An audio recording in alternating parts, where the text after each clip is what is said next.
See it.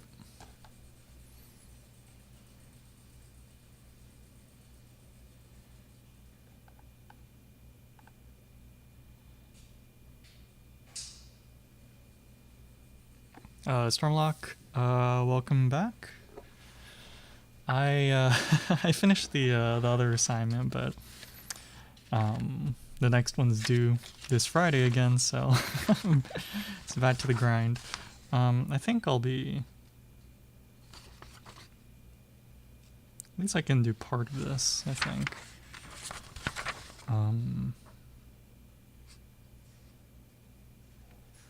And then half of it's a derivation, so that's going to take ages again.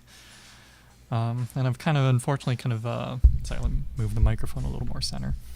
Kind of loaded up my weekend plans, so. Well, anyway. Sorry, I just wait. Okay, yeah, cool, perfect. I was waiting for my Apple Pencil to charge. But okay. Well, let me make another cup of tea. I'll get it done. Well, I won't, but you know, I'll do as much as I can.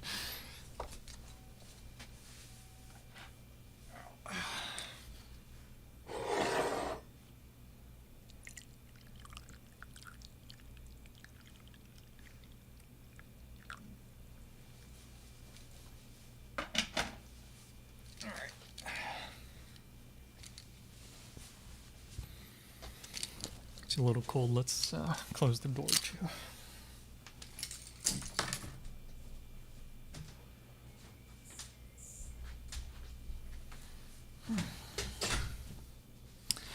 Yeah, you know, I honestly not sure what I would have done this semester if if I didn't have access to this office. Definitely would have been a lot harder. Anyway, all right. So, I didn't actually end up resolving the whole thing about showing my iPad screen. Be like, oh yeah, yes. I mean, you know, you don't have to.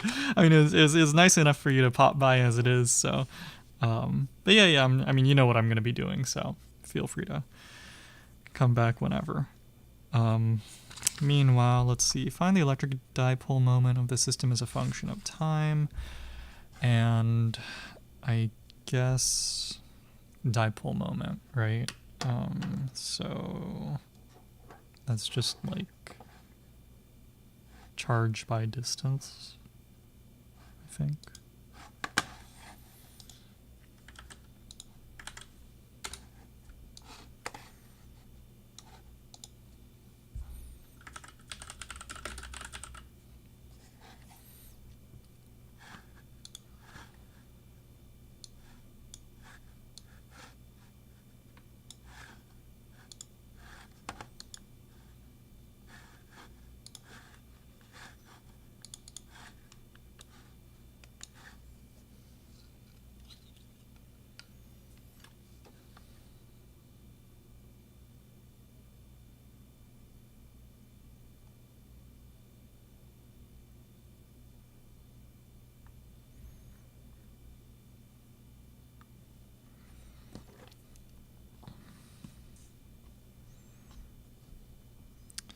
So I guess we'll do the typical, I don't know if it's typical, but we'll say it oscillates at omega, and then we can say that the rotation is therefore described by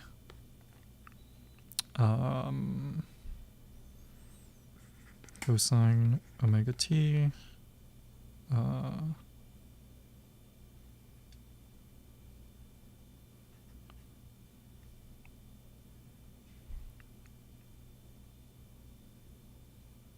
I'll just do x hat plus sine omega t y hat.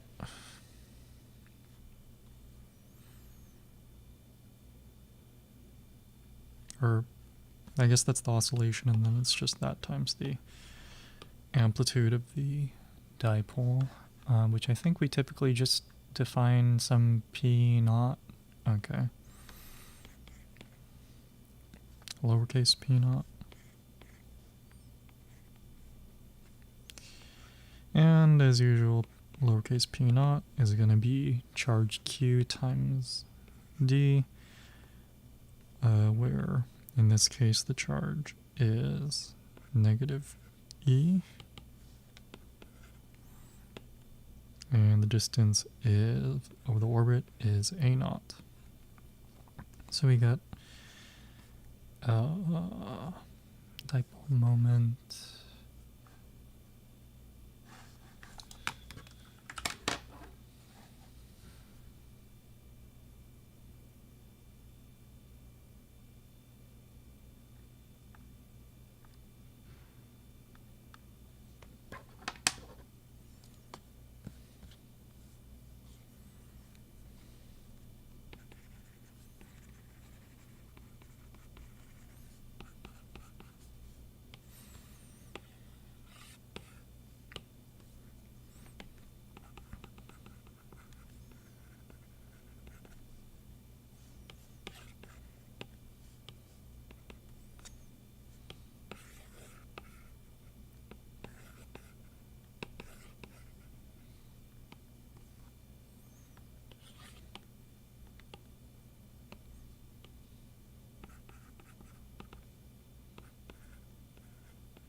That was fast.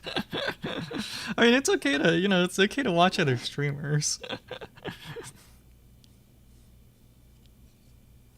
I mean, I'm sure they're doing more interesting stuff than EM homework.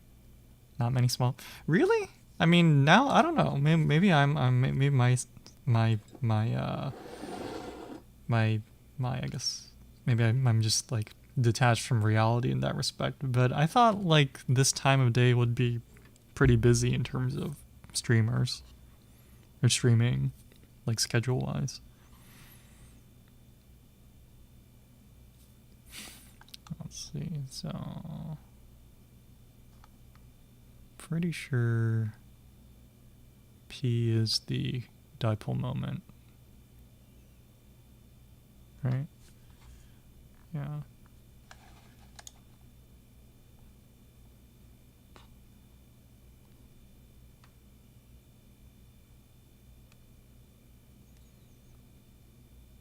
Let me streamer. Huh. Well, I mean, I guess that's what it is. I was planning to at some point try to stream during like noon time because I know that there's some degree of well, that's another kind of peak time for people to for people to be watching streams. Apparently, of course, that's just hearsay. I've never actually went out to verify that information, but things. What do I talk about besides mumbling about this p vector or whatever the crap it is? Oh,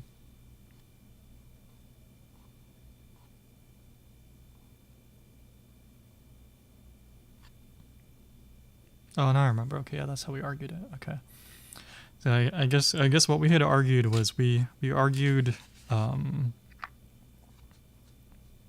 or what the textbook gives us is the solution, or the solution for the potentials and fields for an oscillating dipole, and it's given to us. I don't recall them giving a diagram, but it's in some one singular one axis, and I guess in the case of our lecture notes in the z-axis.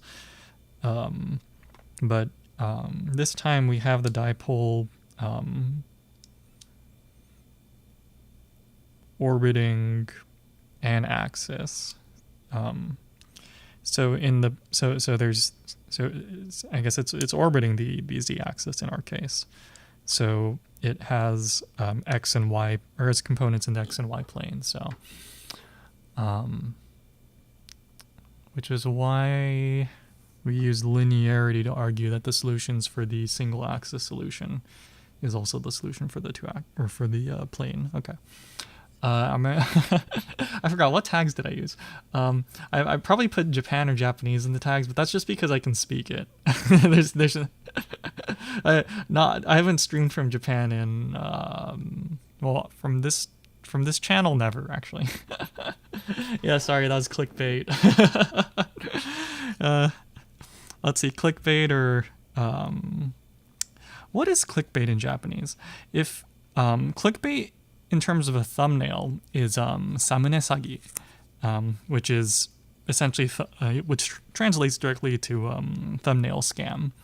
But I don't know what the clickbait, what the equivalent of clickbait with respect to channel or with respect to like stream tags is. Would you just call it like tagusagi or something? I don't know. Just following the pattern. I don't know. I'm in what should I call it? Virtual California. I'm in virtual California right now. So, yeah, I do want to go back to Japan at some point, but maybe once I keep saying once I get my degree, but then it's like, well, after I get the degree, like I'm gonna be probably busy trying to either try to get in some research or apply to grad school. So, when am I gonna get the chance to go to Japan? I don't know. When I get accepted to grad school, I guess. I don't know. Yeah, yeah. Anyway, yeah, virtual California. Yeah. Yeah. Thankfully, fortunately, my mom has family in Japan. So I don't really have an issue with where to stay.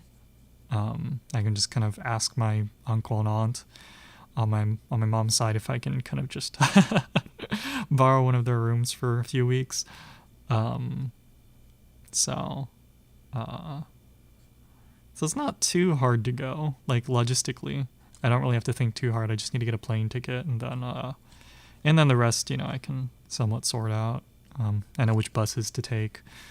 It'd be nice to go back. Yeah. Never been to Japan. It's honestly a little bit inconvenient, right? I mean, COVID was one thing, but then also,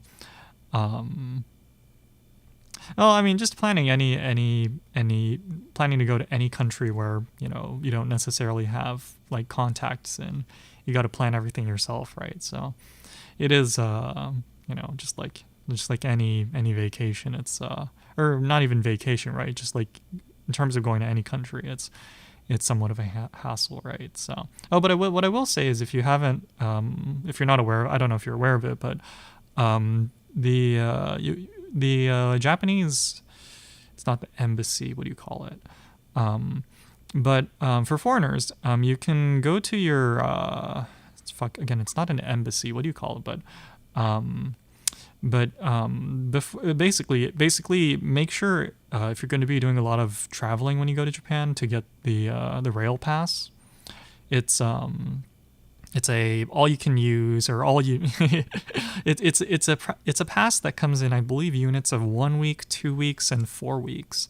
But for some flat fee, it gives you access to basically all of the JR network, including bullet trains. Last I checked, it also includes bullet trains, and that was I believe for a week, is it about $300? I can't remember. You'll have to look that up. I don't quite remember. Actually, I'll look it up right now because I'm actually not quite sure. But the reason why I bring up the rail pass is that's something you need to actually prep before you leave the country. So before you leave the U.S., you have to go to I can't remember, but yeah, there's some paperwork that you need to fill out at it's not the embassy. It's one of the places, like the places that process your visa and stuff if you need one. I guess in the case of Japan, you don't really need a visa, but there's I forgot what the fuck you call those places. But anyway, actually there's new ones. Oh, okay. Oh, okay. So the rail pass system is a little different now, isn't it? 7-day pass for. Oh, I guess I was thinking of the 2-week pass. It says it's $320. But basically, if you can use it a lot, it's really worth the money. Yeah. Back in. Oh yeah, totally. I'm just waiting for my tea to steep. なんか薄い. Yeah, whatever. This is fine as it is.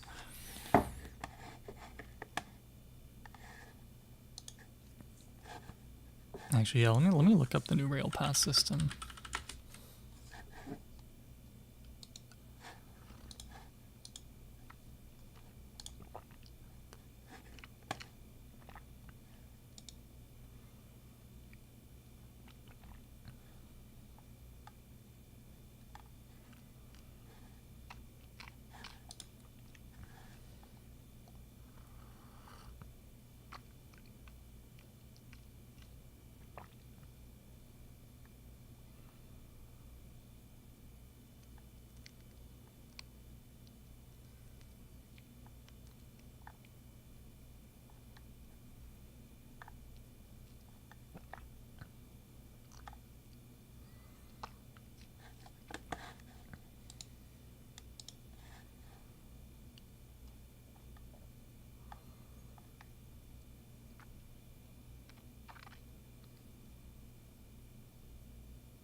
Yeah, welcome back.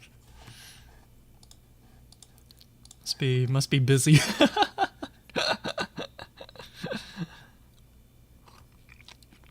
Long story short, if you do go to Japan, make sure to get the rail pass.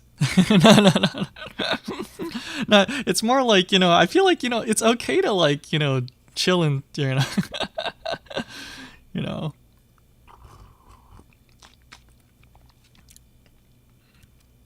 Yeah.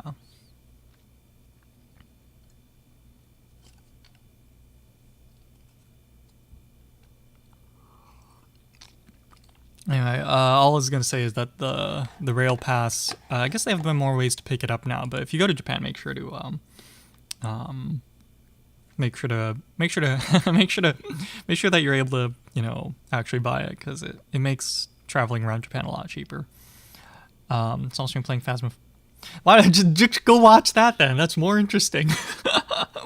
I'm just gonna hear like just bitching about how like, oh, I can't calculate the damn vector potential for this electric dipole or something like that. So.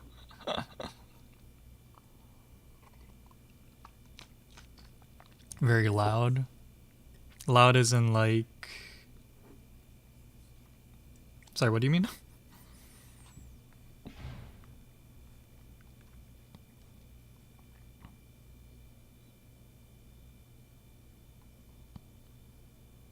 I think this is just the electric dipole moment of a function of time. I think it's okay just to call this the electric dipole moment. Like yelling okay. Ever played? Sorry, I've seen some, or actually, wait, am I thinking of the right game? I might be thinking the wrong game. Phasmo.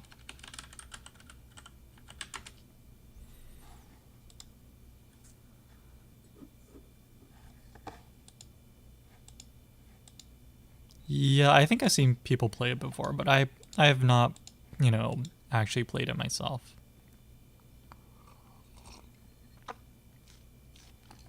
But it's that game where you like investigate paranormal activity and stuff, right? I mean, I can just look at the description, I guess, but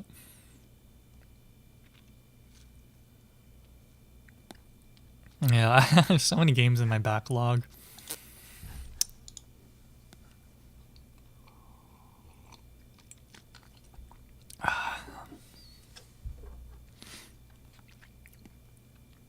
Yeah. Marjorie assistant. There's what do you call it? I mean, I guess. Well, I mean, I guess season wise, or in terms of well, I don't know. It's after Halloween, so is it technically still in season? I don't know, but it seems somewhat seasonally appropriate, right? Or seasonally fitting, I guess.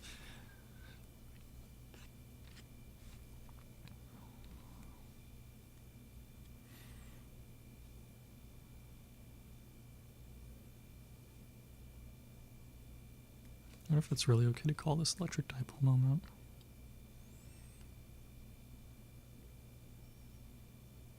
Last year around, I guess that's true.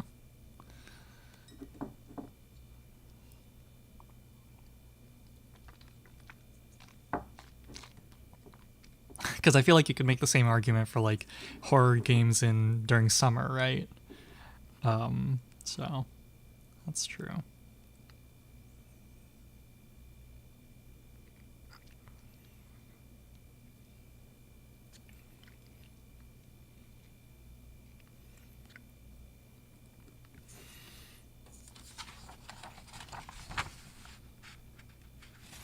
Let me see if there's a particular way they want us to solve this question.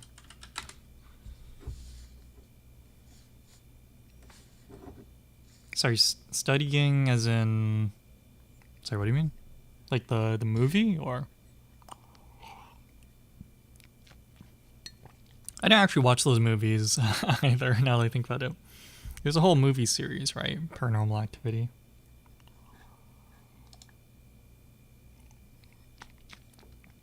Larmor formula for power radiated. Part D. Okay.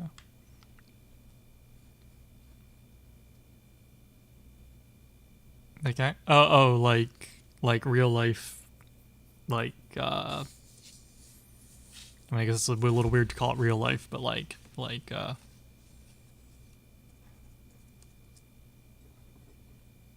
oh, okay.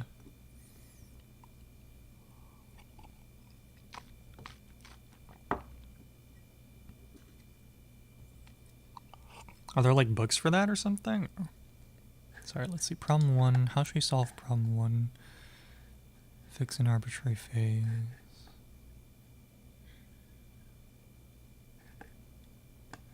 The frequency can be determined by analyzing the motion of electron under the Coulomb force.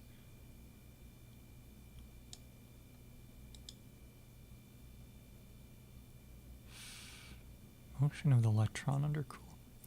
So it sounds like they don't want us to just say omega is omega. It sounds like they actually want us to solve for omega.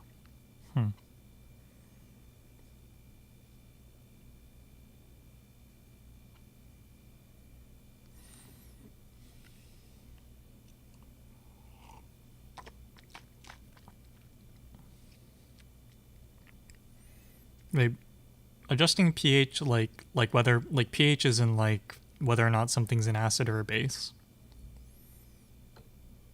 Sorry, is that supposed to be in relation to like paranormal stuff or just science?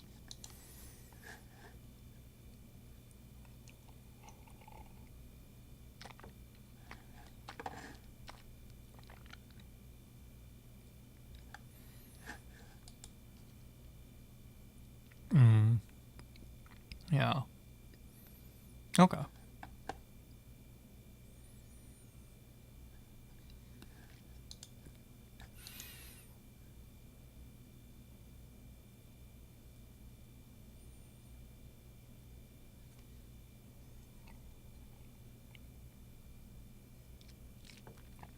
Weather. So, like,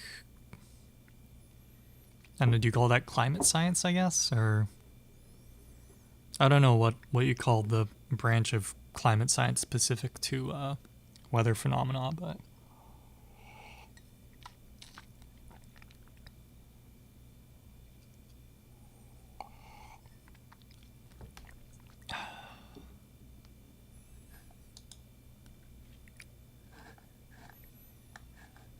hmm.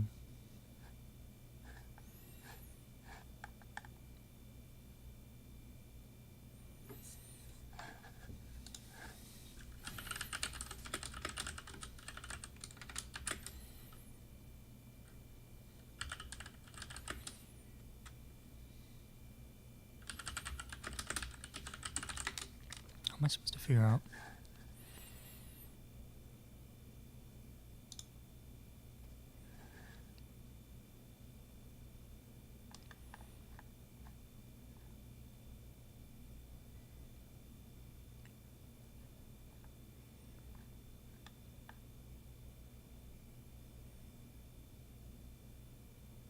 Hmm. Hmm.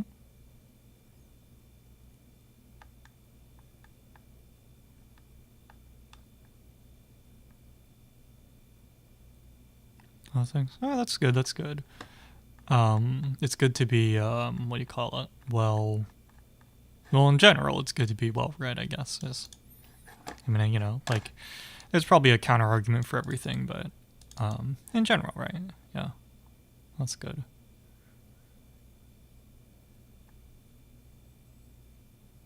So I'm trying to trying to figure out how the hell am I supposed to figure out the frequency for this thing.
Say a lot.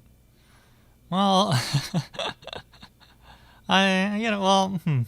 yeah. I mean, it is what it is, right?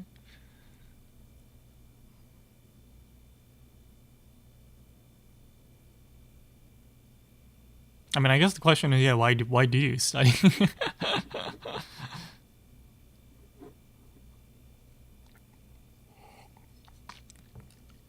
I guess my question is there a inherent answer, or like is that what you're getting at, or are you getting at something else, or I don't know.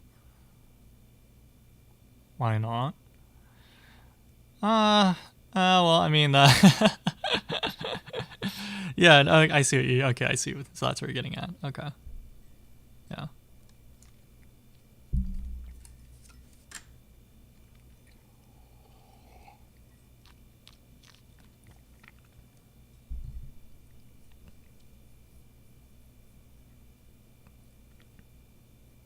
Yeah, I mean, everyone's free to use their time however they please, right? So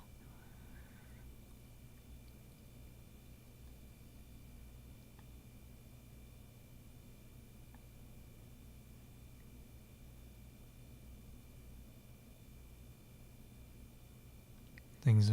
Sorry, what do you mean? Sorry, what do you mean by things I'm doing?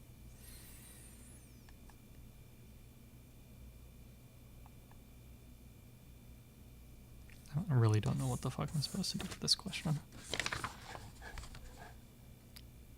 Complicated. Well, this is supposed to be pretty. This is supposed to be easy. I think inherently it's not complicated. I'm just, I'm not what do you call it?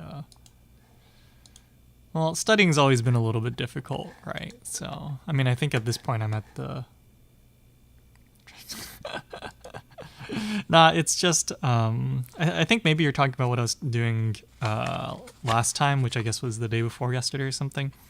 That's just saying that in the what do you call it? Like what in a very simplified sense, a charged particle generates an electric field, right? So the part of that section was essentially, or was really just asking, I guess like in electrostatics, you talk about how, or most times the particle is kind of at a standstill, right? And then the part that we were working on was just, okay, what if the particle is moving now? It turns out in that case, the electric field that you measure at some point away from the particle turns out to be influenced actually by not by where the particle currently is, but rather, actually no, I guess it. Well, there's two influences essentially.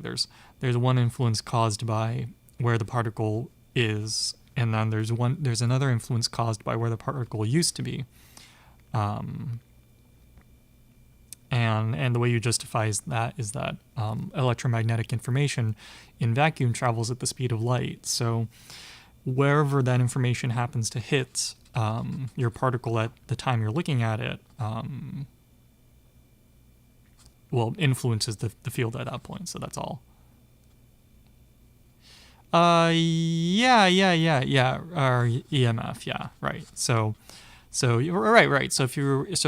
So we called it a field point, but the way you can imagine it is, let's say I have a particle like right here, just like in front of me, or let's say there's only two particles in the world. Little ridiculous statement, right? But let's say there's one particle here, so let's call that maybe an electron or something, and then let's say way over there, like way far away, is another electron, except this electron's at a standstill, and the other electron way far away is moving. In that case, the other electron generates some electric field, because electric monopoles are allowed to exist. And that electric field, or our electron right here, experiences some sort of force, right? An electromotive force, due to being in the presence, or due to being in that field generated by that other electron that's way off, somewhere. And our question essentially was just, if that other electron that we have way over there is moving, then what does the particle we have here, right in front of me, what does that feel? Like what electric field is it surrounded by? And therefore, since our particle is also charged, what force does it feel? Those are calculations that can be done. And it turns out that there's a component just caused by where the particle currently is. So let's say it's like right here. Let's say our second particle is right here, and then our kind of the particle we're looking at is our kind of stationary particles right here. So there'll be a component influenced by where the particle currently is, but there also will be kind of electromagnetic information that's like traveling at the speed of light and got emitted by the moving particle like way ages ago when it was somewhere else, and then it traveled at the speed of light, and then right at this moment it happened to kind of hit where our stationary particle is right now, and then is influencing it.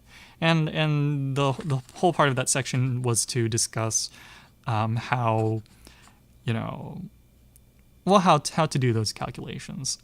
Specifically, if you wanted to Google a term or something, you would be looking up like the past light cone of a particle or something, and you'd kind of get that information. Or really, you would just look at any electrodynamics textbook.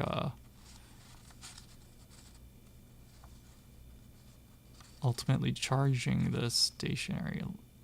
I'm not sure what you mean by charging the stationary electron, but I guess the point is to say that the moving particle, or really any charged particle, so in that example, the electron, any of those particles will generate an electric field, right? You can have just an electron, and that has a diverging electric field that's kind of circular around it, right? And sorry, by diverging I mean like it's going out of the electron, right?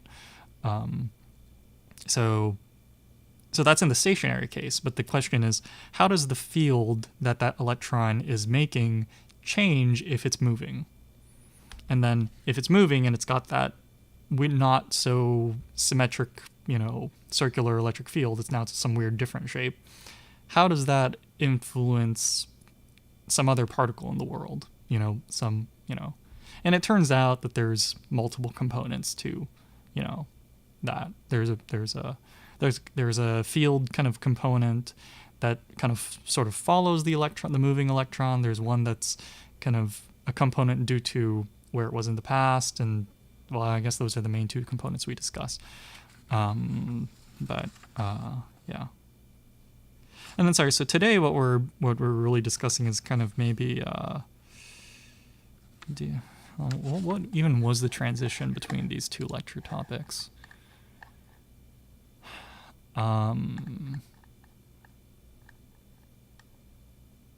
Because I guess we do discuss when the acceleration is arbitrary. But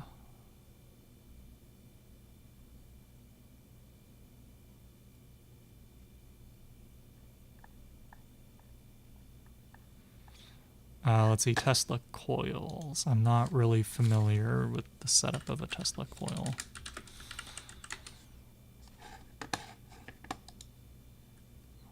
Resonant transformer circuit, okay. What is a resonant transformer? Resonant transformer is a transformer in which one or both windings is a capacitor across it and functions as a tuned circuit using a resonant transformer. High Q factor band pass filters, okay.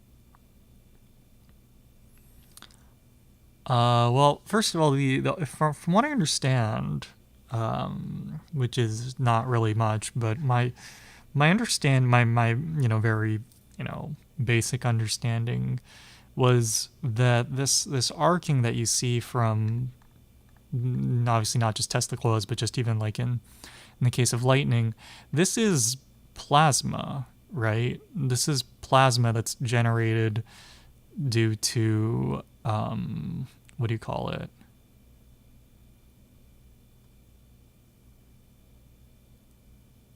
Yeah.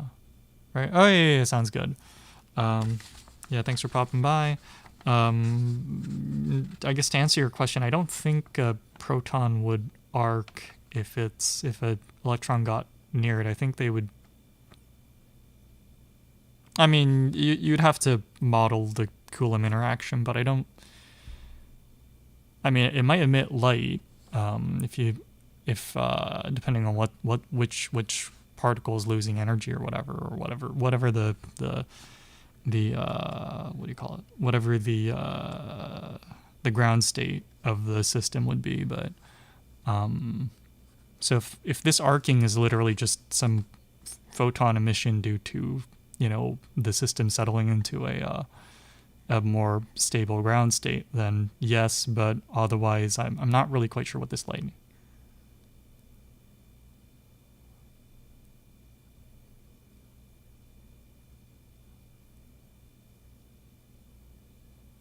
Yeah. All right, yeah, sounds good. Thanks for popping by. Yeah, I'm not quite sure what the arcing of a Tesla coil is caused by, whether that's...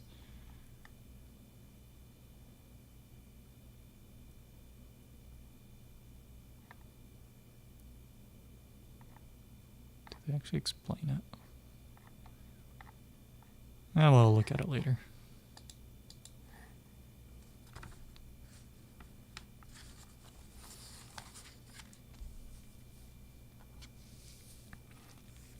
Kind of want some more tea.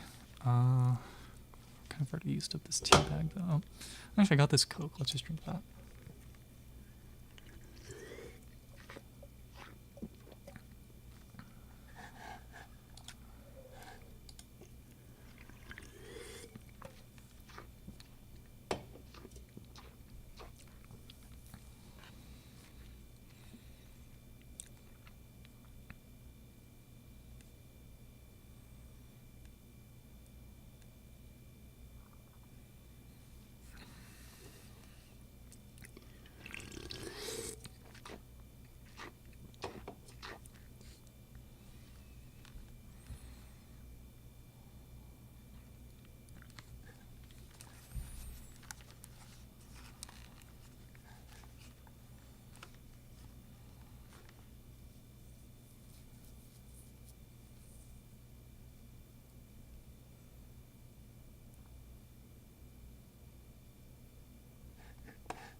Hmm.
Hello. Hi. Yeah, Sorry, thank I you. just picked it up. Oh yeah, no worries. Thank you. All right, have a good night. Yeah, good night.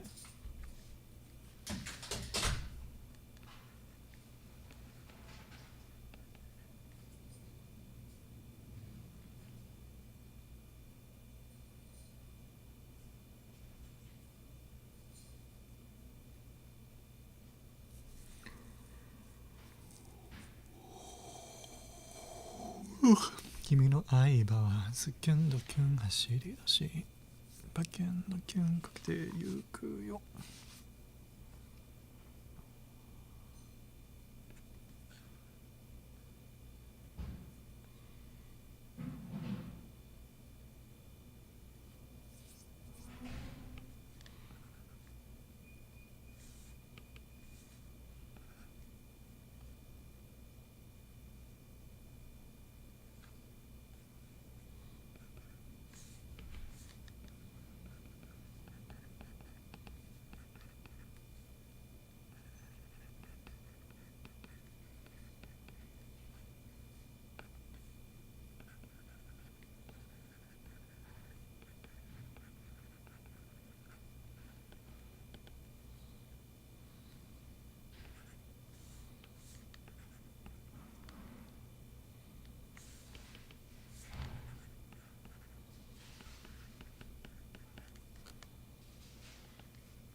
私はフォーム。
I'm understood.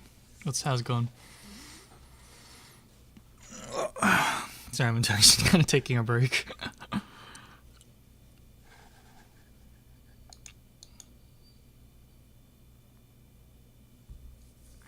Fortnite.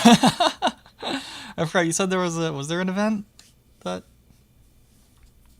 I don't know. I don't know, is there some new, oh wait, you said there was like some fashion thing, right? Or is this a different thing? Skywalker Weekend. Oh, so this is is this the one where you said like there was some Star Wars related skin that you wanted but you like missed it the first time or something like that? Or was that something else?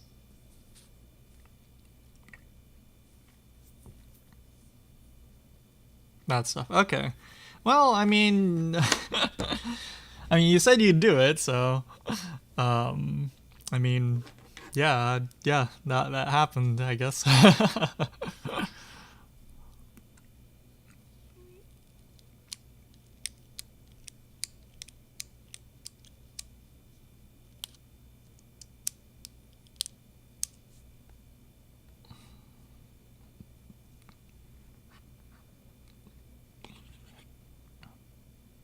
Stormtrooper Boba Fett.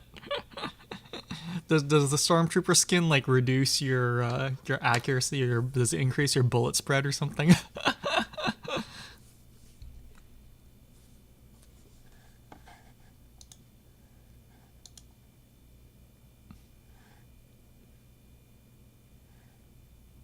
Yeah, justify. That's one. That's a good way of thinking it. Yeah.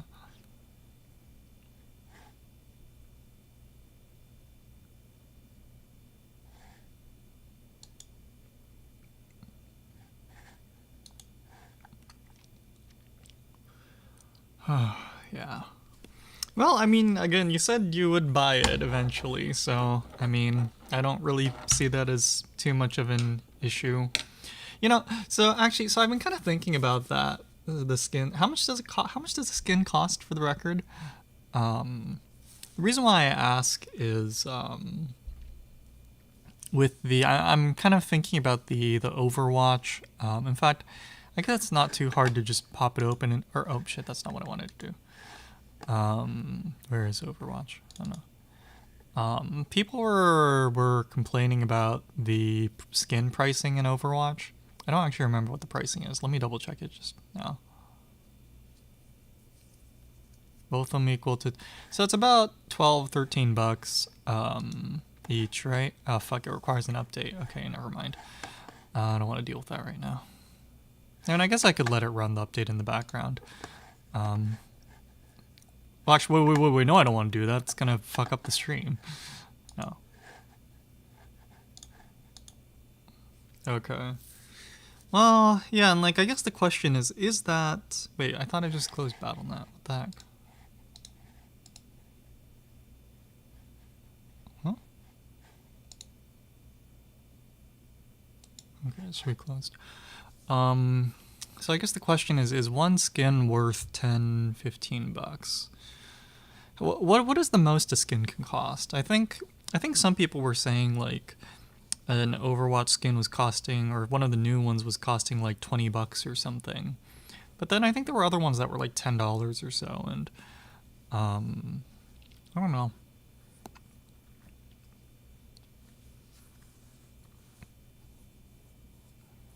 You know, because like on one hand, you know, coming from Overwatch 1, right? What do I want to say? Oops. You know, like I didn't. Well, first of all, I didn't even buy Overwatch 1, right? I played on one of the free to play weekends, and then they just gave me Overwatch 1. So I've spent a literal $0 on Overwatch.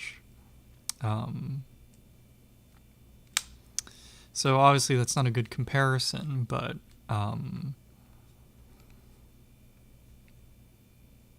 yeah, like I did wonder how it's yeah, well, see, that's exactly what I'm thinking. Like I know there's a lot of. Let me just speak. Well, I'm on break. And in fact, I was gonna take a. I was gonna end the stream in a bit. Just take a break, but Overwatch. Now, there's some stuff about legalities that I can't really comment on. What is this banana? Anyway, I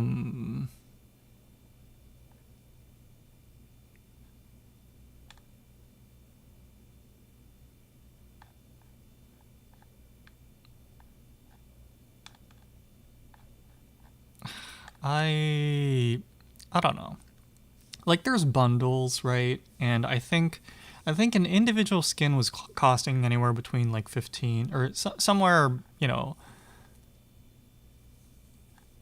somewhere. From what I understand, the range should be about $10 to like $20 per skin, depending on the rarity or something, or $10 to I guess $30 rather.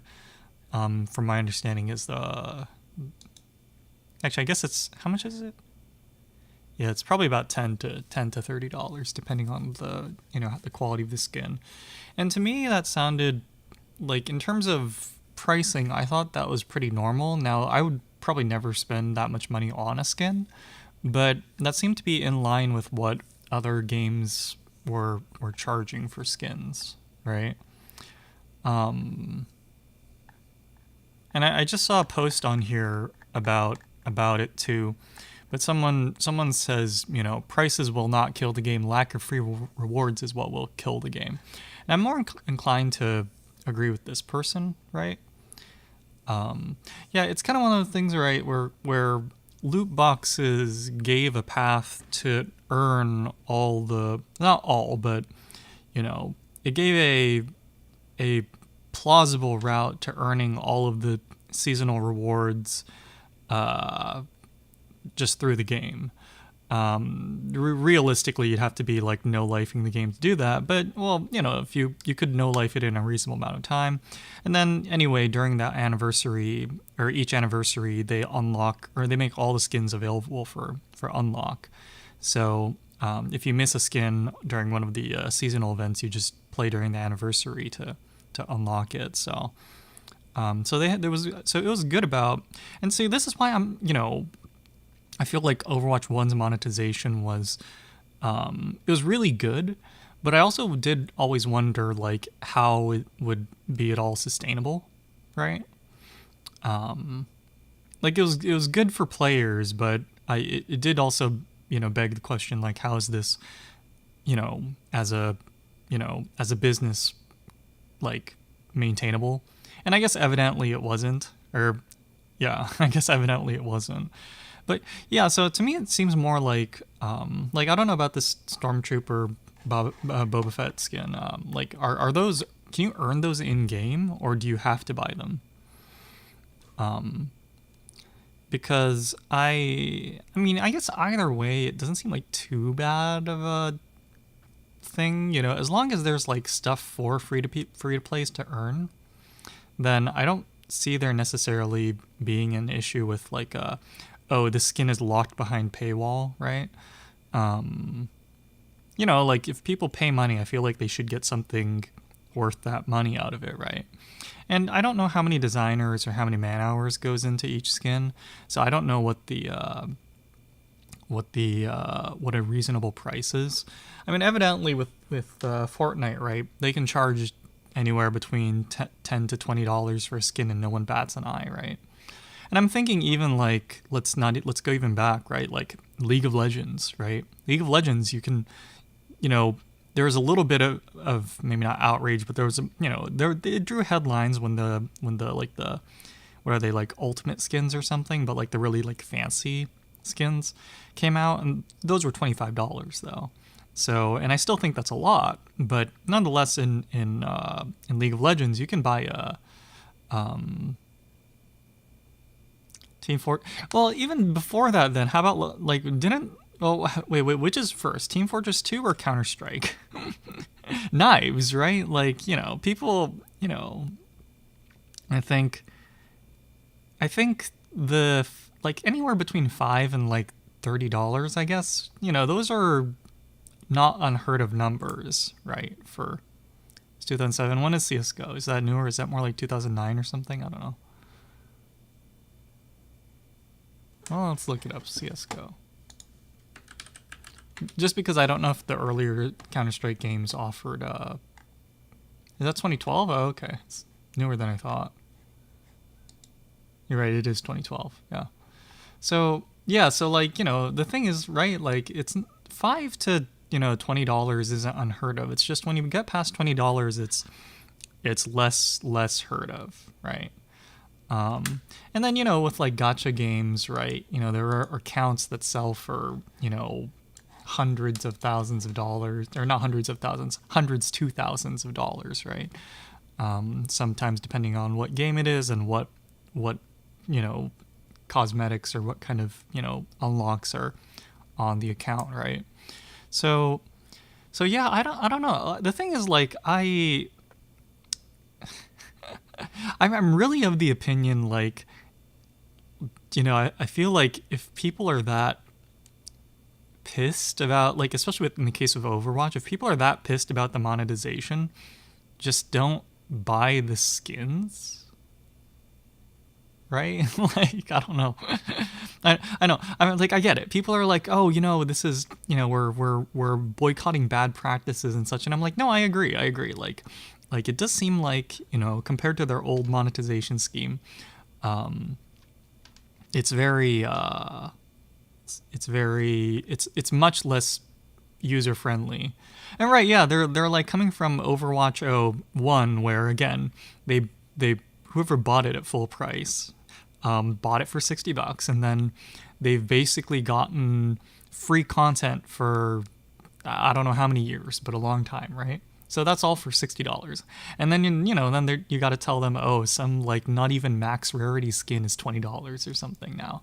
It's like, yeah, no, I can agree that kind of comes off as very anti-consumer, or very kind of yeah. Again, at the same time though, like, again, I've just watching these big looking at how much you look at the expense reports of these companies and stuff, and you see how many, like, millions of or billions of dollars, sometimes depending on the franchise, they invest, and it's like, yeah, or I mean, I guess what the valuation of the franchise is, and it's like, yeah, if you charge $60 once and then never charge them again, it's a little hard to figure out how that's going to be affordable. In fact, I think there's one good company where I don't really understand how they're afloat, and it's Hello Games with No Man's Sky. Like, I realize they really like turned that game around, but from what I understand, they don't charge for all of their recent updates, and they're somehow able to stay afloat just based on new sales. And like, someone needs to like really use them as like a really good case study to figure out how the hell that's possible, or how the hell that's like sustainable, because clearly they have something out or something figured out, right? I'm not sure how they do it, but unless you're an outlier like that, it's like it's I don't know. I guess, yeah. And again, like, I've spent $0 on Overwatch. Sorry to the Overwatch community, right, or to the developers, but they literally gave me the game for free, and I've literally just never spent money on it. Like, right, like, they gave, like, I played the free-to-play weekend. They gave me the game, presumably because they thought they could sell me on loot boxes. I didn't buy any loot boxes ever since, or at all. Okay, so there's one way I've spent money on Overwatch, and that's when I got invited for a user focus group to the Blizzard headquarters in Irvine, right? I spent money on a train ticket to get to their headquarters. That is all the money I've spent on Overwatch ever. Or that's all the money I've spent towards Blizzard ever. So I've paid them in like 1.5, maybe 2 hours of like the focus group, and then train tickets to get to their headquarters. That's all. That's all I've spent towards Blizzard, and none of that's actually gone into their pocket, right, as money. So, yeah. And like I get it, right? Because I used to play Mabinogi, owned by Nexon. Everyone knows how shitty Nexon is about gacha, their gacha practices, right? It's not like I don't understand it all. I do think it's far less of a good deal because, like, in Mabinogi or in MMOs, right? You pay $10, you get a pet. You get a pet that, like, does shit. Like, these days, when you play Mabinogi and you buy a pet, you can buy, like, a fucking butler. You know what the butler does? The butler, like, does all, like, the slice of life stuff that you need it to do. It can cook. It can, like, it can grab, it can go, like, farm shit. It can, like, it can fight. It can heal you when you spawn it. It's like you get all that for $10, and then that versus a skin. And the butler looks like it has its own character, right? So, and then there's other cool stuff like like with pets you can have freaking like flying horses and shit, and like you can have a scooter if I remember correctly. I think they let you get a scooter too in the game nowadays. So it does feel like games are more, or you get less for your money compared to like that, right? But I also realized that game like development costs have kind of ballooned, and I realized the technical complexity. But pay to win, it is really pay to win, man. That game is pay to win. I've stopped. I put a good chunk of money into Mabinogi over the years. I want to say I easily spent over the course of playing that game for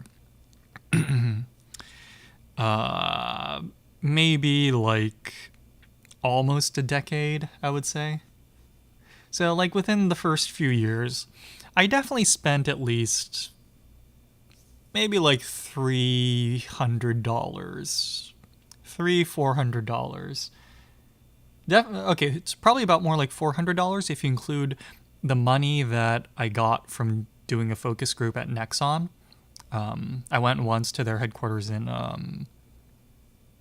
think it's in El Segundo. But there was a focus group that I went to once, and they gave us, I think, $100. So I spent that money back on the game. Nexon paid me for my opinion, and then I paid them for, pets. But anyway, my point is, so like I get it. But I just, yeah. It's also TF2. Unfortunately, I never got into TF2.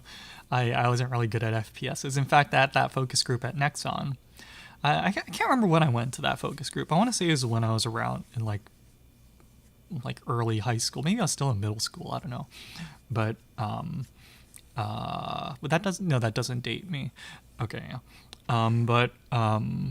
Yeah, I was the only. Everyone else played that Combat Arms, that FPS game. I was the only one in the focus group out of like 5 people that played an MMO. Yeah. So, but I didn't really get into MMO or into FPSs until more recently. So, perspective on cosmetics. Oh, really? Okay. I mean, again, so like it's expensive. And I'm not going to argue that, it matches, inflation. But I do think it probably does scale to some degree with development costs. First one characters feel weird. I mean, I feel like it's somewhat understandable because, like, you can do emotes to see yourself. I mean, I feel like you can make the same argument for just clothing in real life, right? I mean, how often do you look down at your shirt, right? What's the point of paying for fancy clothes if you're looking forward? And the answer I think is the same in both cases, right? It's to influence how other people see you, right? And then how feeling good about that, right? You buy a suit not because you're looking at your. Oh shit! What did I just do? There we go.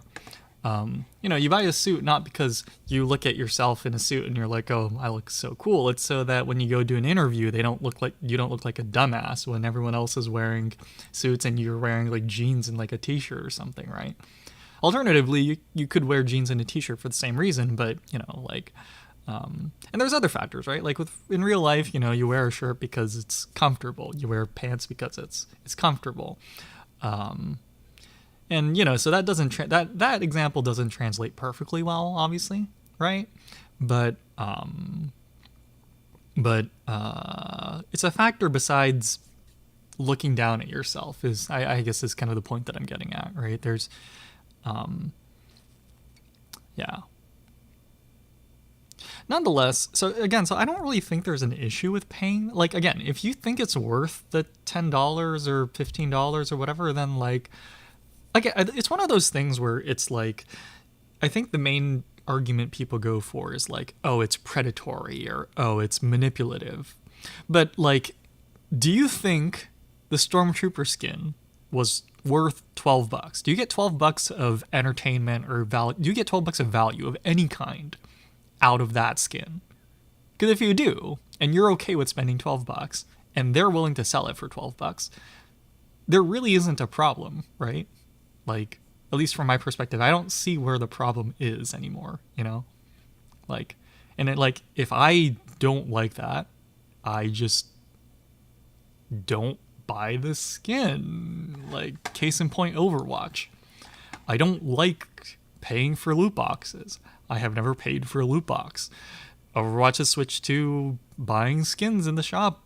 I don't get $10 of value out of a $10 skin in Overwatch, so I don't buy it. You know what I mean? Like, and if they really want to sell me a skin, they just need to make a skin that's really cool, that looks like it's worth the money. That's all they need to do. I'm not saying I'll never buy a skin. I'm just saying I look at all the current skins. I don't care. Yeah, like it's I don't like, I know, I realize it's like, oh well, it's manipulative, and it's like, no, I agree. Like there's definitely like ethical issues here and there, but like at the end of the day, I feel like, what are they supposed to do, honestly? Worth me the time? Okay, so yeah, then that's all it is. And you can't guarantee, you'll make the best decisions for, the best, decisions in the long term at this precise moment. But you made a decision at that time, and it seemed worthwhile at that time. I mean, like, that's kind of the best you can do, right? What else are you supposed to do? Or look into the future? Like, I mean, yeah. I mean, yeah, I guess, maybe it's worth investing in a fortune teller then. I don't know. Like, whatever people got to do, right? Yeah, I'm going to be honest. At least in this case, I really don't understand the issue with the monetization. Like,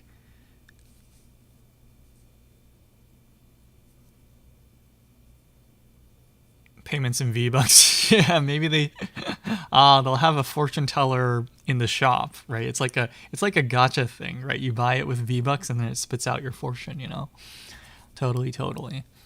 Yeah, like, there's legitimate concerns, right? So for example, it's it's very, it takes advantage of like kids, right, who are like, oh, I really want a skin, mom and dad, can you buy me a $30 Fortnite Gucci skin or some shit like that, right? Like, I guess kids probably don't give a shit about Gucci, but you know what I mean, right? Like I get it, there's definitely like ethical concerns, but yeah, like I don't know. It's, I do wonder like how they expect, at the end of the day, it is a business, right? These video games are businesses, and it's like I want to know what their alternative is, right? Because people complain, oh, games are unfinished at launch and they're microtransaction riddled, and I agree. I wish it weren't that case. But also, again, development costs have ballooned. Inflation is a thing. Like, housing costs in a lot of places just kind of go up, if anything, right? Like, I do wonder what outcome people expected, right? Like, free major update. Yeah. The thing is, though, it's like, because I feel like, I'm kind of used to it, because, like, even thinking back, like, when I got Battlefield 3, for Xbox 360, right? I never bought any of the expansions. I only had Overwatch, or sorry, I only have Battlefield 3, and then it came with one of the expansions, and that was it. Like I got the disc that I got came with like a code for one of the expansions. I never got any of the other expansions for that game. They were like $10 each or something, and I probably could have bought it if I really wanted to, but like I didn't want to buy it, so I didn't. Like it's fine, right? Like I don't know. Like, you know, it'd be nice to get those, and I think eventually, now that I have more money, I could definitely buy it, or I definitely probably would have just bought it and been like, okay, yeah, 3 maps and, you know, a new set of guns for, you know, $10. Yeah, I think it, you know, like thinking back, I think it definitely was worth the $10 or $20 or whatever each expansion was to get access to that content. But again, at the time, I didn't really want to pay that much, so or I didn't really want to pay for anything, period. So yeah. Yeah, that's the biggest issue with those, yeah.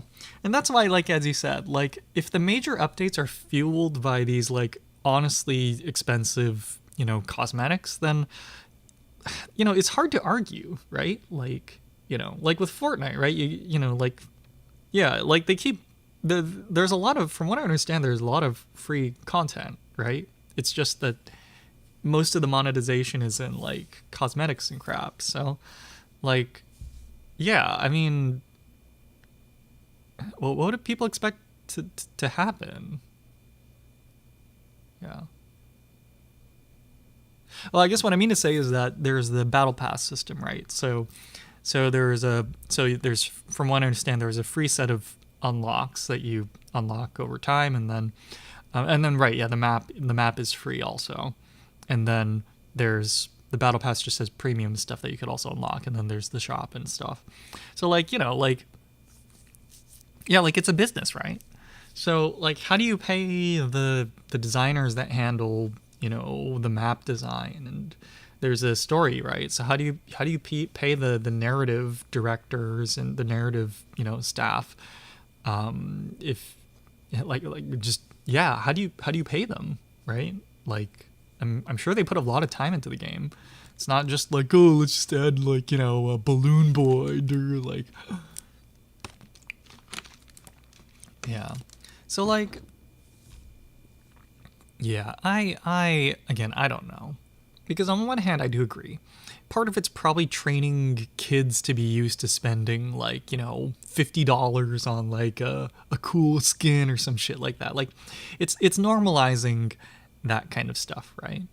But also, I do feel like, you know, if they really like the skin and they're okay with spending $50 and the company's okay with selling it for $50, like, let them buy the skin.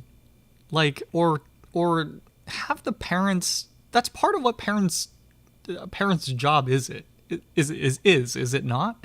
Like, teaching their kids, like, good, like, financial management skills. Like, if a kid is, you know, like, just let loose and with a fucking credit card and is buying like $100 like cosmetics bundles or something, and like then yeah, okay, the game should, you know, is being very predatory there. But also, what the fuck are the parents doing then? Right? Like, and if you know, if it's their own money, it's their own money, right? Like, if they think it's worth $100, let them buy the damn skin bundle or shit, right? Like, it's I don't know. Lesser of both evils, right? At least in the current form, right? I can see it easily, you know, if it were monetized differently, you could argue it's it's not the lesser one. But the point is, like, right now, yeah, it's like, again, really, what better are they supposed to do, right? I just like, people make fun of like TF2 hats and like CS:GO knives, and I'm like, well, okay, I don't know how CS:GO or TF2 is updated these days. I don't know if there's any upkeep costs, but in Fake, exactly. Like, FGO is like, yeah, like, again, right, like FGO. you have a way of rolling for new characters.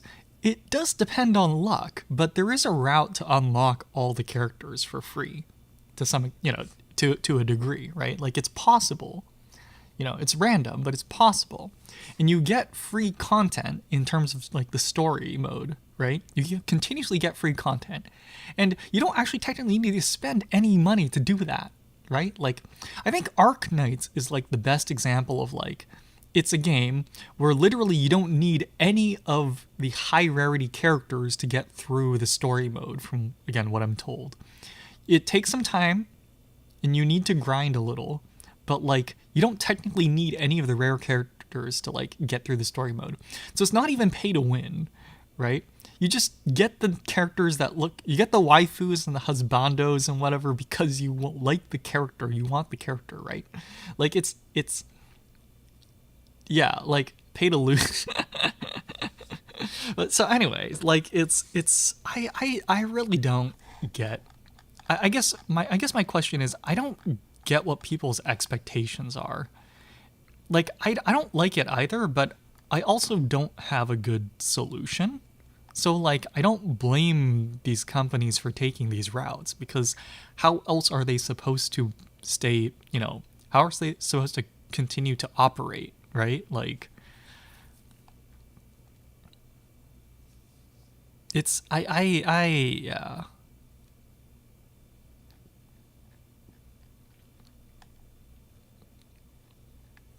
And I guess there's a new hero coming out. Right? And from what so I might be wrong about how the unlocking new heroes in Overwatch is going to work. But from what I understand, they're at least going to have a way to, well, actually, I don't even really think it's like, no one argues how Apex doesn't let you, or doesn't give you all the champions for free. Now, part of that's because Apex doesn't have like character swapping the way Overwatch does. But Overwatch was literally updated so that you don't have to swap heroes if you don't want to. Like, they've literally modified the gameplay style so that you don't have to swap characters. Like, this is a whole big of their transition to Overwatch 2, switching the setup so that it's, 5v5 instead of 6v6 with only one tank and stuff, right? Like, and part of the reasons why some characters have been updated is so that you don't have to swap characters if you don't want to. They literally talked about individual, like, what was the word that they used, the development staff used, like individual value. I don't know if that's the right term, but they wanted to increase the ability of the individual influencing the outcome of the game, not hard counters, like character choices. Like, that was literally a core focus of switching to Overwatch 2. So literally the argument of, oh, you need to swap characters, so therefore you should have all the characters available, doesn't apply anymore because the community complained about it. It's like, what do you mean? Like they literally, like, exactly, their expectations are pre-2015, and it seems so hypocritical because it's like, was it not the community that like complained that they have to play characters they don't like because hard countering was a gameplay mechanic in Overwatch 1? It gets fixed, and then they complain that they don't unlock all the characters because they have to hard counter, even though they don't need to anymore because they literally changed how the game plays. Like, it's like, I don't know. It's this is why I can't take, I don't know. It's hard to take these criticisms seriously. It's like maybe there will be a problem, but how can they be so sure? Like, I don't know. It's yeah. I like, just, yeah, I just don't know, man. It's okay. Anyway, it's 11:30. I'm just gonna keep complaining about the Overwatch community at this rate, so I think I'm just gonna go to sleep. Yeah. More interaction you get. I guess that's the thing, right? Like, it's, you say, oh, the game is broken. That gets more responses. Then I think the game is heading in a bad direction, or I'm concerned about the direction the game is headed. Yeah, that's probably not as engaging. Um, yeah, I do agree with this person that says the lack of free rewards will kill Overwatch because, I did play it a little bit, just to figure out why the game was stuttering right the other day. And I basically unlocked like nothing interesting to me. Like, and I guess it's not even that. It's just I barely unlocked anything as it is. And in addition to that, I didn't really unlock anything interesting. I guess I did unlock a few things, right? But I didn't unlock much. And it's like I put in like 3-4 hours into it and I got like a weapon charm or two or a few maybe. I don't know. And like a new icon and like, I don't know. I don't think I even got a skin. Or even like a basic ass skin. Part of that's because I already have a lot of stuff unlocked, right? But yeah, I don't know. I don't know. Anyway, yeah. I'm just yeah, I'm done for today. I still have to finish this assignment, but I think realistically all we're gonna do is probably get one of the problems done, which is 1, 2, 3, 4, 5 points. Yeah. Yeah, I don't know what I'll do. I might stream again, but I'm gonna sit on the couch and kind of just like relax for a little bit. But yeah, anyway, it was good to hear that you finally got those skins that you were waiting for. And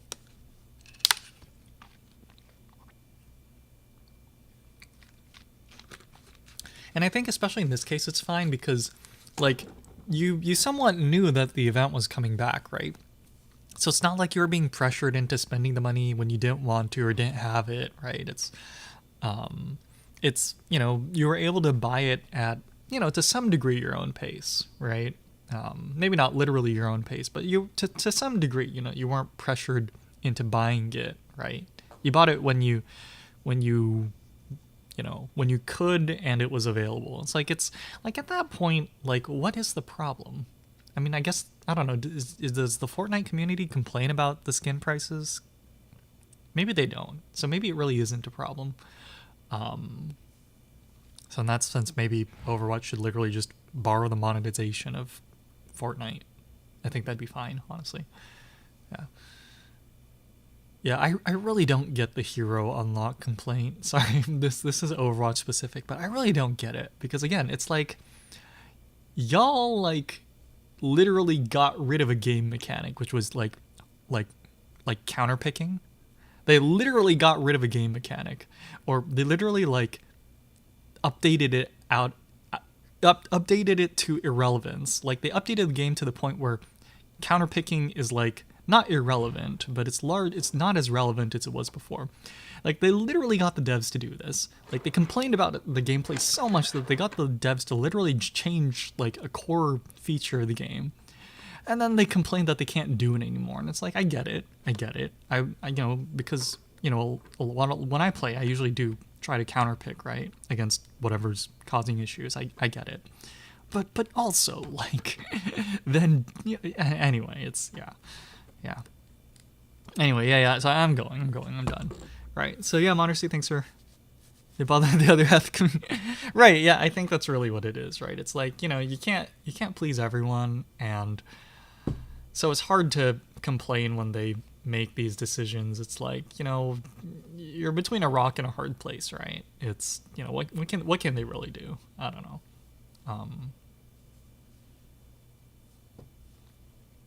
Yeah, I don't know. Maybe they should just do what, like, I guess everyone just wants to make the next GTA 5 online, right? I guess that's really what everyone wants to do. They just want the next GTA 5 online and just sell copies for, like... yeah, I honestly think that's really the, well, I don't know.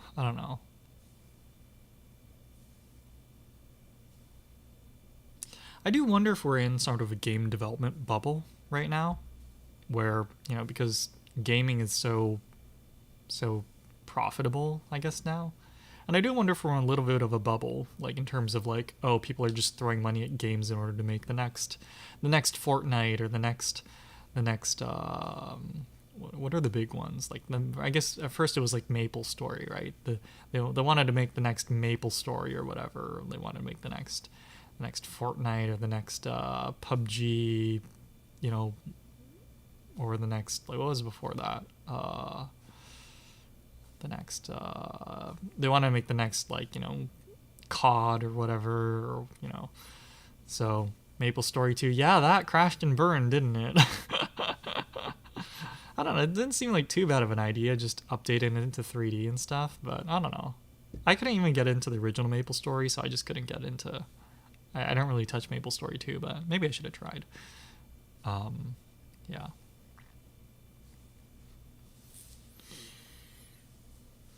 I really do think the solution, though, that people are really that people really need to take advantage of is asymmetric gameplay across devices.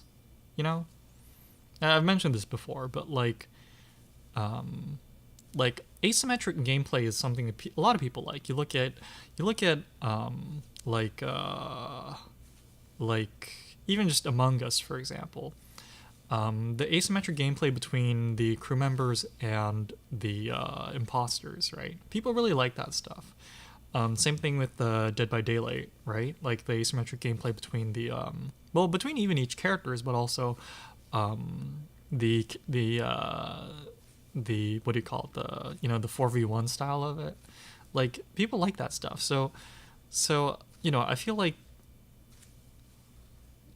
crossplay gets part of the way there, right? But there's that extra, like, making, like, playing on mobile distinctly different from playing on desktop, or, like, for example. Like, I really think that's probably the key to the next, like, big game. And this might be kind of a manipulative way of saying it, but because by making it asymmetric across, devices, you can make sure people can be playing at all time. See, this is the metaverse that they really want. They really, metaverse isn't, shouldn't be like VR. It should be, you can play it on VR to get some special, VR for certain functionality. You play it on your smartphone for certain functionality, smartphone/tablet. You play it in your fucking Tesla, because I know Teslas can play video games on them. You play it in your car, and you play it on your desktop at home when you want to sit down, right? You make all those gameplay, aspects unique, so that people can be engaged with the game wherever they go, right? Like, you have a little bit of like Ingress/Pokemon Go aspects. You have some MMO aspects. You got your mobile MMO aspects to keep people like talking to each other in game. You got your desktop stuff for like the high fidelity graphical, crap, and you know what I mean? Like,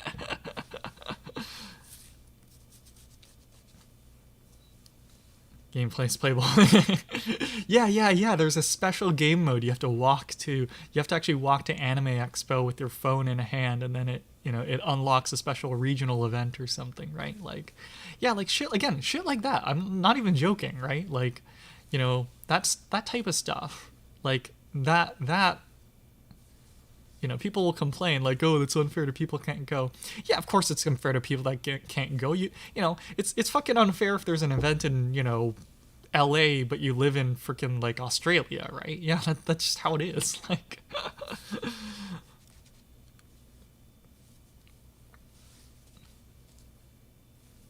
but yeah, like I really do think that's the thing to make the next big game. It's like, how do you make it so that, you want to play on mobile or like while you're moving around, and then you can put it down and you can do some work. You can have it running on your phone again, come back home, get on your desktop and be like, okay, now I can do stuff that can only be done on desktop, and it's really cool, it's really fun or something, right? Like, how do you make those fun but then tie together, I guess, is really, I think, the big question. Yeah.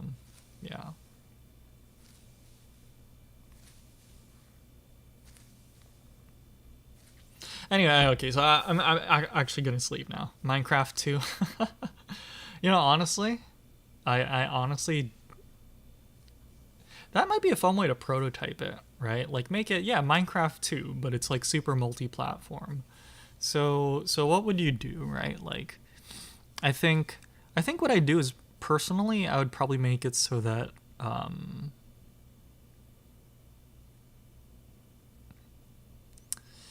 like I would combine Minecraft and Ingress, or Minecraft and like Pokemon Go as much as possible, right?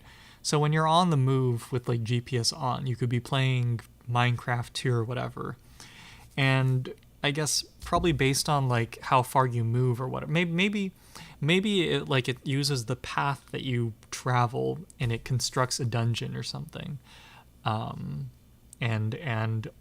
based on the length of that, you know what I mean? Like maybe by moving around in real life, it like procedurally constructs a dungeon that you could play later on desktop or something for rewards, or I don't know, or maybe it could be even simple, like you know how the 3DS had like Street Pass, right? Maybe it's as simple as if you have the game running on your phone and you pass by someone that's also playing the game, maybe it does. Maybe you get some benefit that way, or you know maybe you get it does like networking like that, or you know what I mean? Like I don't know. I don't know. Maybe there's like mini games that you can play when you're in proximity with other players, or maybe it connects their game world with your game world temporarily or something. Yeah. Alright, yeah, then you can stop that. I honestly thought Street Pass was a good idea, though. The problem is that I don't think there's any near, like close range proximity features in regular smartphones, so you'd probably have to do it based on GPS or something. But, yeah. Yeah, like maybe by move when you move around, it constructs like in Minecraft, it already constructs a world, or procedurally constructs a world. But let's say, the more you travel a certain path, like let's say you travel a certain path daily, then over time maybe that path turns into like maybe the game constructs like a major, like a Silk Road style, like merchant like route between those areas or something. So by moving around in real life, your your desktop game is like constructing like a big like transit route or something. I don't know.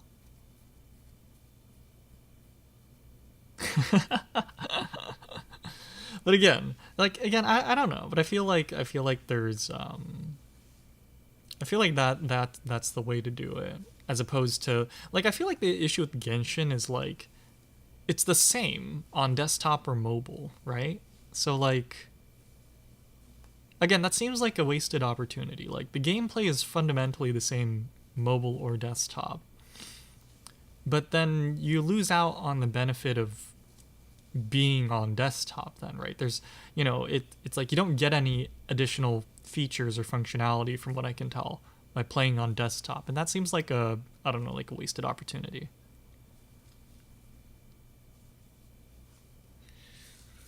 Yeah, because then it's like, yeah, like why even play on desktop other than you can have a second account or something? I don't know.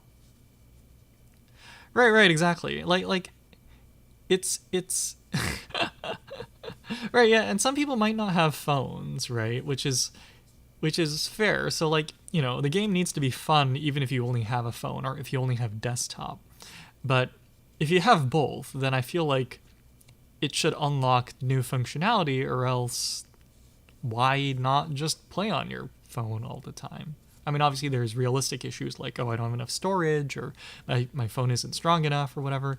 But like from a game design perspective, right? I feel like why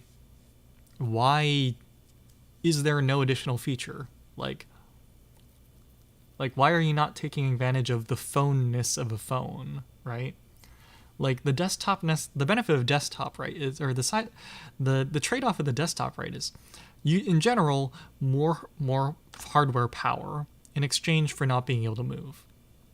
But then if so a phone, right, like is like the opposite of ours. Like you have the mobility at the cost of computational performance or computational, capabilities. And it's like, why, example with the Genshin, for example, like why does it not really take advantage of that mobility aspect? It does in the sense that, oh, you can play it anywhere, yeah. But like in terms of like, but